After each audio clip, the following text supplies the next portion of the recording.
Les entreprises helvétiques continuent à subir les effets du franc fort tout en limitant les effets, notamment sur le chômage. Parmi les recettes des entrepreneurs, ces techniques pour se réorganiser et sauvegarder l'emploi. Écoutez le reportage de Mathieu Opliger et Aurore Dupont. Produire moins cher, plus rapidement, pour mieux satisfaire le client, c'est ça le lean management.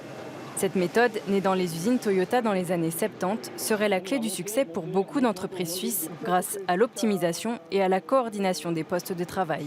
Ici, nous avons les pièces en entrée, donc les pièces brutes. Là, nous avons toute sa zone de travail, donc le comparateur avec les pièces en travail. Et en bas, on a la zone de sortie. On peut à tout moment évacuer ces pièces-là, les livrer dans le prochain secteur. Pour arriver à ce résultat, l'horloger Chopard a impliqué ses collaborateurs dans la satisfaction client. Grâce à eux, il a identifié des problèmes d'organisation. Il a ensuite fallu diminuer les lourdeurs administratives et optimiser les postes de travail. Une méthode enseignée à travers des formations. Les gaspillages que vous avez là, en fait, sont aussi quelque part mis en avant chez le client au travers de problèmes qualité, quantité non livrée.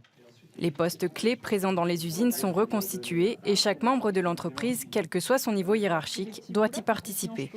On demande à chacun en fait, d'identifier à son poste ou dans son secteur d'activité les différentes formes de gaspillage qui peuvent impacter sur la performance de l'entreprise.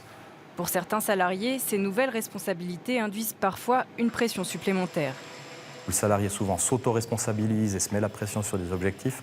Donc on va vers une augmentation de la productivité, une responsabilisation majeure des salariés, mais sans forcément que les salaires augmentent en contrepartie. Pour le directeur de l'entreprise Eraeus, spécialisé dans les pacemakers, comme pour celui de Chopard, cette stratégie a permis de résister à la pression conjoncturelle croissante.